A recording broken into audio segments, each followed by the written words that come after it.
بسم اللہ الرحمن الرحیم۔ آج ہم انشاءاللہ گناہ کبیرہ کی تعداد اور اس کی تعریف اور مرتکب گناہ کبیرہ ایمان سے خارج ہو جاتا ہے یا نہیں، اس بارے میں اہل سنت، معتزلہ اور خوارج کا موقف جانیں گے۔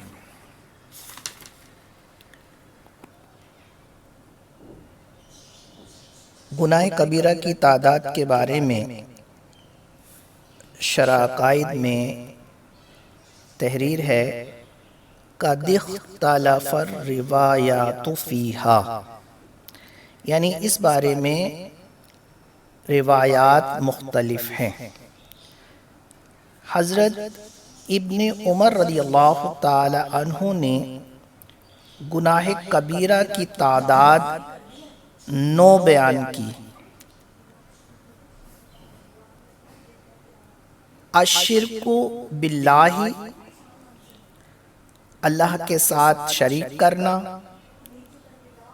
وقتل النفس بغیر حق، اور ناحق کسی کو قتل کرنا، وقذف المحصنۃ، پاک دامن عورت پر تہمت لگانا،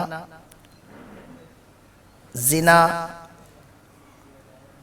والفرار عن الزحف، اور میدان جہاد سے فرار اختیار کرنا، بھاگ جانا،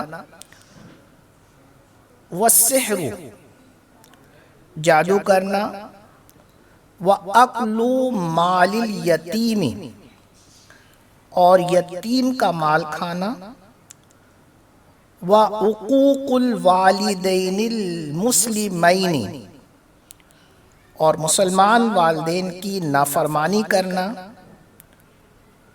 وَالْإِلْحَادُ فِي الْحَرَمِ، اور حرم میں گناہ کرنا۔ یہ 9 حضرت عبداللہ ابن عمر رضی اللہ تعالی عنہ نے گناہ کبیرہ بیان کی۔ حضرت ابو ہریرہ رضی اللہ تعالی عنہ نے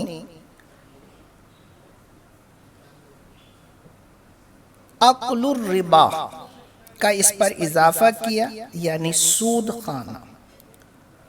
اور حضرت مولا کائنات سیدنا علی شیر خدا رضی اللہ تعالی عنہ نے مزید 2 گناہوں کا اضافہ کیا، اس میں السرقۃ وشرب الخمر، یعنی چوری کرنا اور شراب پینا۔ گناہ کبیرہ کی تعریف کے بارے میں مختلف اقوال ہیں۔ اس میں ایک قول یہ ہے کہ ہر وہ گناہ جس کا فساد، یہ جو گناہ بیان کیے گئے ہیں، ان کے فساد کی مثل ہو یا اس سے زیادہ ہو تو وہ گناہ کبیرہ ہے۔ اور ایک قول یہ ہے کہ ہر وہ گناہ کہ جس پر صاحب شرع نے خصوصیت کے ساتھ وعید فرمائی ہو وہ گناہ کبیرہ ہے۔ اور ایک قول یہ ہے کہ ہر وہ معصیت، ہر وہ گناہ کہ جس پر بندہ اصرار کرے وہ گناہ کبیرہ ہے، اور ہر وہ گناہ جس سے بندہ استغفار کر لے وہ صغیرہ ہے۔ اور صاحب کفایہ نے یہ بات کہی کہ حق یہ ہے کہ صغیرہ اور کبیرہ دونوں اضافی نام ہیں، ان کی کوئی ذاتی تعریف نہیں کی جا سکتی۔ ہر وہ گناہ جس کی اضافت اس سے بڑے گناہ کی طرف کی جائے تو صغیرہ ہے، اور اس سے چھوٹے کی طرف اضافت کی جائے تو کبیرہ ہے۔ مرتکب گناہ کبیرہ ایمان سے خارج ہوتا ہے یا نہیں، اس بارے میں اہل سنت، معتزلہ اور خوارج کا اختلاف ہے۔ اہل سنت کے نزدیک مرتکب گناہ کبیرہ مومن ہی رہتا ہے، ایمان سے خارج نہیں ہوتا، کفر میں داخل نہیں ہوتا، وہ مومن ہی رہتا ہے۔ جبکہ معتزلہ کے نزدیک مرتکب گناہ کبیرہ ایمان سے خارج ہو جاتا ہے اور کفر میں داخل نہیں ہوتا۔ جبکہ خوارج کے نزدیک گناہ کبیرہ تو گناہ کبیرہ بلکہ صغیرہ سے بھی بندہ کافر ہو جاتا ہے۔ اہل سنت کے نزدیک مرتکب گناہ کبیرہ مومن رہتا ہے، ایمان سے خارج نہیں ہوتا۔ انہوں نے اس پر 3 دلیلیں دی ہیں۔ ان کی پہلی دلیل یہ ہے کہ ایمان کی حقیقت تصدیق قلبی ہے اور گناہ کبیرہ کے باوجود تصدیق قلبی باقی رہتی ہے، کیونکہ جب تک تصدیق قلبی کے منافی اور مخالف یعنی تکذیب یا تکذیب کی کوئی علامت پائی نہ جائے، تصدیق قلبی باقی رہتی ہے۔ مومن گناہ کبیرہ کا ارتکاب چاہے غلبہ شہوت کی بنا پر کرے، جیسے زنا کرنا، یا حمیت کی بنا پر، غیرت قومی کی بنا پر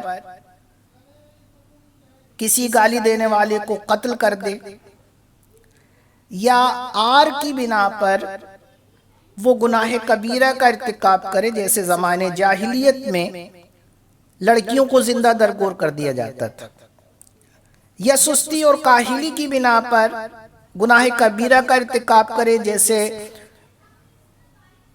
اکثر لوگ جو ہیں سستی اور کاہلی کی بنا پر نماز فجر جو ہے وہ ترک کر دیتے ہیں۔ تو جب آخرت کی سزا کا خوف اور معافی کی امید اور گناہ کرنے پر توبہ کا عزم بھی موجود ہے، تو یہ سب باتیں اس بات پر دلالت کر رہی ہیں کہ اس کی تصدیق جو ہے پائی جا رہی ہے، اور جب تصدیق قلبی پائی جا رہی ہے وہی ایمان کی حقیقت ہے۔ لہٰذا مرتکب گناہ کبیرہ جو ہے گناہ کے باوجود جو ہے وہ مومن ہی رہے گا۔ اب یہاں پر نعم اذا کان بطریق الاستحلال والاستخفاف کان کفرا لکونہ علامتا للتکذیب۔ یہاں سے شارح ایک اعتراض کا جواب دے رہے ہیں۔ اعتراض جو ہے وہ یہ ہو رہا تھا کہ بعض گناہ کبیرہ کے ارتکاب کو شریعت نے کفر قرار دیا ہے،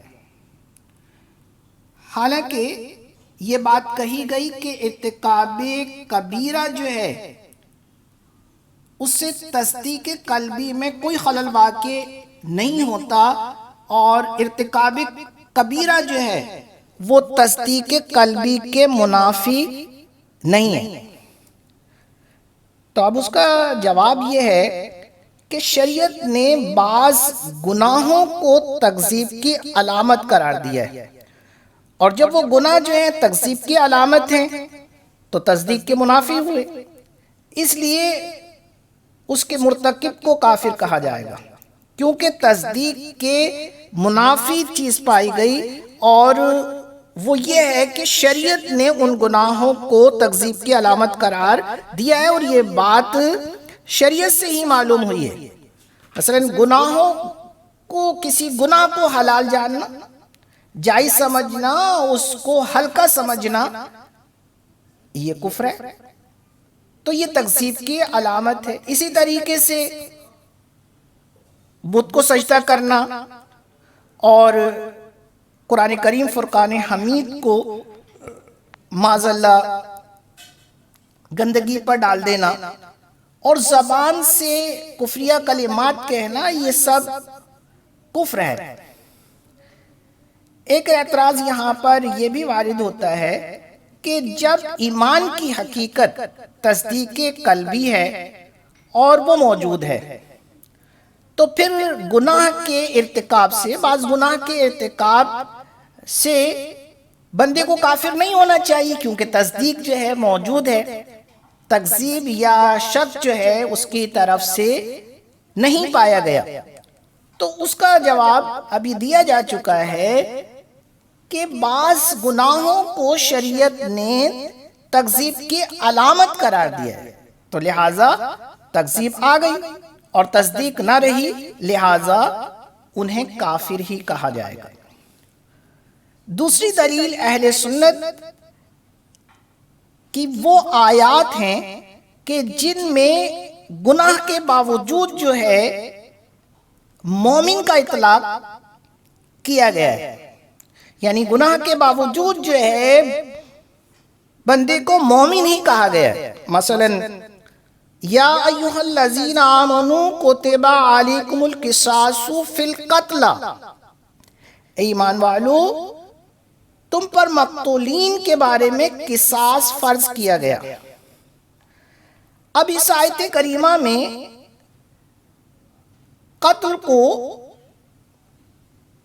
جو کہ قتل کا ارتکاب کرنے والا جو ہے اس پر قصاص فرض ہے، اور قتل ناحق جو ہے وہ گناہ کبیرہ ہے، اور ارتکاب کرنے والا جو ہے مرتکب جو ہے وہ گناہ کا مرتکب ہوا ہے، اس کے باوجود جو ہے یا ایھا الذین آمنوا، اے ایمان والو، ایمان کہہ کر جو ہے مومن کہہ کر انہیں پکارا گیا، لہٰذا پتہ چلا کہ مرتکب گناہ کبیرہ جو ہے وہ ایمان سے خارج نہیں ہوتا۔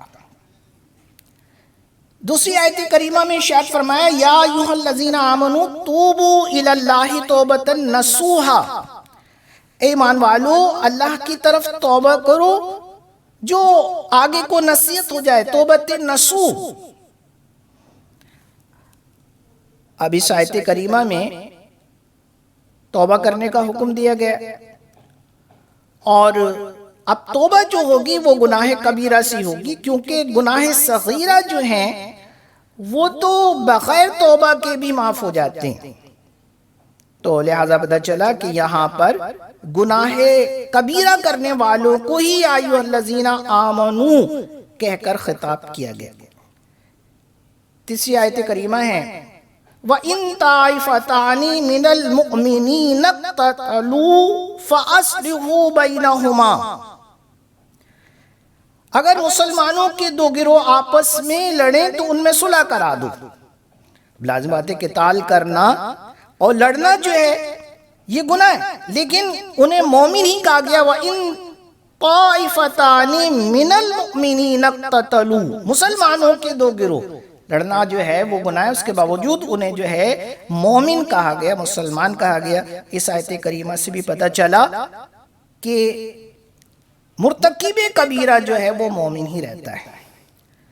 اہل سنت کی تیسری دلیل یہ ہے کہ اس بات پر اجماع ہے، آقا دو جہاں صلی اللہ علیہ وسلم کے زمانے حیات ظاہری سے آج تک امت کا اس بات پر اتفاق ہے کہ اہل قبلہ میں سے جو بھی شخص ہوگا وہ اگر مرتکب کبیرہ ہوگا اور بغیر توبہ کے مر جائے تو اس کی نماز جنازہ پڑھی جائے گی، اس کے لیے دعا و استغفار کرنا جائز ہے، یہ چیزیں اس کے لیے کی جائیں گی۔ حالانکہ اس بات پر بھی اتفاق ہے کہ جو مومن نہیں ہے، غیر مومن کے لیے یہ چیزیں جائز نہیں ہیں۔ غیر مومن کی نماز جنازہ نہیں پڑھی جائے گی، اس کے لیے استغفار نہیں کیا جائے گا۔ تو اس سے بھی معلوم ہوا کہ مرتکب گناہ کبیرہ